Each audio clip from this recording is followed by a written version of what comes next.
So to answer the question, should I spray my field with glyphosate to burn it down? The answer is 30 days until the season comes in. That brown top millet has really started to dry out on its own.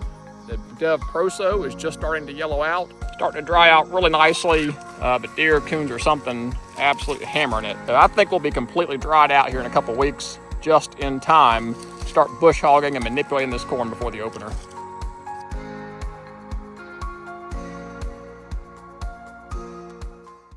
Brought to you in part by Deep River Sporting Clays, safe, fun, family entertainment. And by these additional sponsors.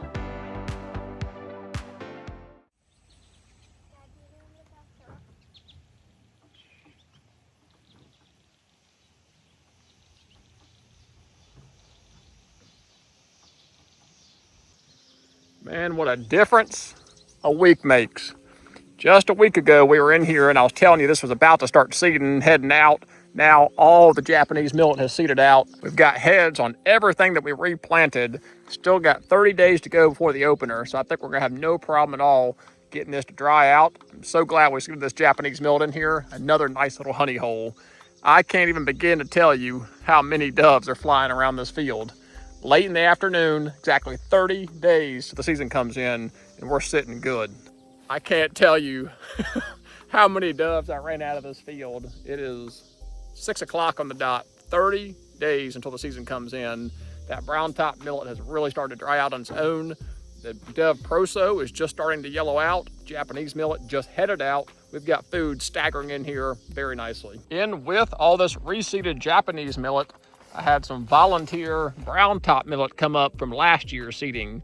So we've ended up with a blend in here. I'm still very surprised the pre-emergence didn't suppress the growth, but it appears after tilling it and working that dual and prowl down into the soil, it's had no impact at all on this Japanese millet. I mean, look at all this millet coming in. The doves seem to be sitting down here in these pockets of bare ground in the cornfield. I noticed that. I'm kicking them out of here. A little bit of bare dirt is all they need. As this millet starts to drape over and fall down, they'll certainly start eating that. With this supplemental millet planting in here in this cornfield, I think we have jammed as much food as you could possibly jam into a 3-acre field. Let's go take a look at this Dove Proso and brown top. Again, it's been exactly 1 week since the last update, and the difference is pretty staggering. Sprayed the edges of the field for some grass control to start cleaning up, getting ready for the hunt, a little bit better access. Yep, the finches have now moved into the Dove Proso. But look how yellow this field has turned in just 1 week. So last week, this was all green and lush, and I was telling you it's gonna need a little bit longer to start drying out. So all the Dove Proso has started to yellow out, just now starting to dry out, which is perfect. We're still a month out. We don't need it dry right now because the brown top is well on its way to being dried out. So we're going to end up having a staggered in, phased in, dried out field here. Brown top coming in first, Dove Proso not far behind it. And then next couple weeks, that Japanese millet will be dried out. The brown top millet naturally starts to mat down itself. And that allows the birds to get in here. I just ran a boatload of birds out of this field. They're still flying around trying to get in here or messing up their evening feed.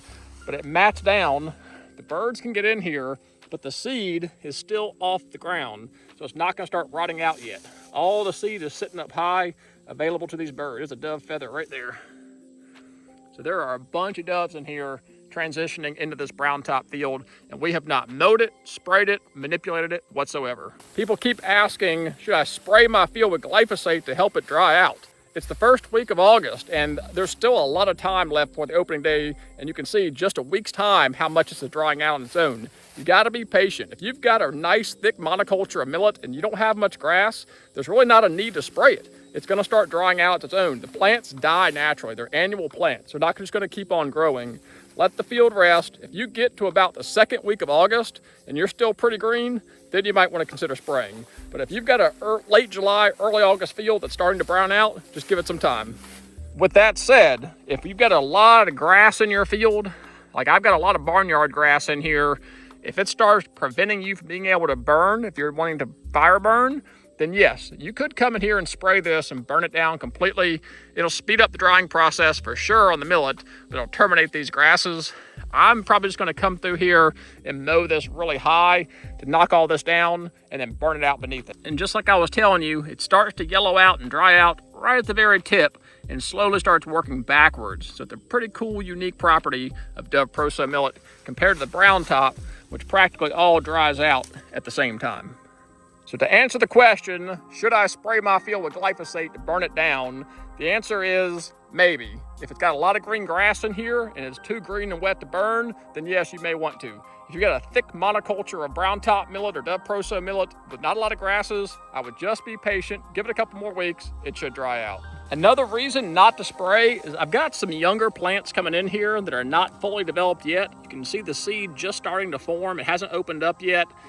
With 30 more days coming, it should be plenty enough time to get this seed to open up, mature out, and dry out. If you spray and terminate this, it's not going to produce any more seed. The entire field will be done. So there's really no reason to spray it, especially if you've got brown top millet still starting to seed out and head out, because not everything seeds out at the exact same time. So if you get too antsy, you might kill off some good crop. This is an example of what I was dealing with last year. We had really thick grass and foxtail. We did have some brown top millet in between, but last year I simply couldn't burn. There was way too much green grass and foxtail to burn. So this is a scenario where if the whole field looked like this, then absolutely, I would spray it right now, give it a couple weeks, then fire burn the whole field back off. But that is not the case. You plant heavy enough at the right time with the brown top or Dove Proso, you end up with a thick enough carpet of millet that'll snuff out the grass. We planted the Dove Proso a touch early because that's when we had soil moisture. But now that I'm seeing how many birds are in here and just how much seed we have, and the Dove Proso is phasing in behind it, it's not quite ready yet, I think we're going to end up having kind of a stair-stepped, staggered in millet out here for these birds. I think my timing has ended up being perfect. Got some cruddy cobs in here in certain places. Some other cobs look really good. I think the drought stress certainly impacted us a little bit, but the coons and deer are absolutely hammering us in here. Great example here of what would have been a really nice cob, starting to dry out really nicely, but deer, coons, or something absolutely hammering it. But I can just now really close to be able to pop these kernels off.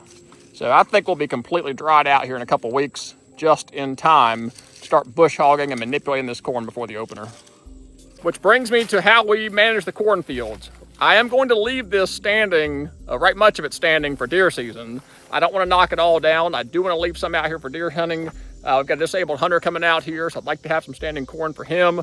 But I do want to have a clean enough field to be able to navigate for dove hunting. So I will probably come in here, start bush hogging strips, try to mulch up the corn the best I can. Really, the bush hogging is going to be targeting these heavier grass areas because this is just useless grass that we're not going to need. I really can't get in here and spray and terminate this. The corn's too tall. So I'm going to come through here with the bush hog and start bush hogging lanes, especially where the grass is heaviest. I'll probably do that about 2 weeks before the season. I mean, you can just see how many cobs are getting just destroyed in here. I think the coons are practically living in this field. Had a lot of deer too.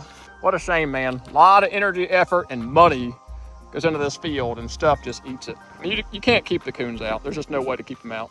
In about 2 weeks, we'll start fire burning and really starting to manipulate this field. That'll probably be the first thing we do, is fire burn off the brown top millet field and then start bush hogging some strips in the corn back here, just to start throwing some seed on the ground, start cleaning up this field a little bit for the September 5th opener. And until those next videos, appreciate you guys watching. As always, God bless and take care.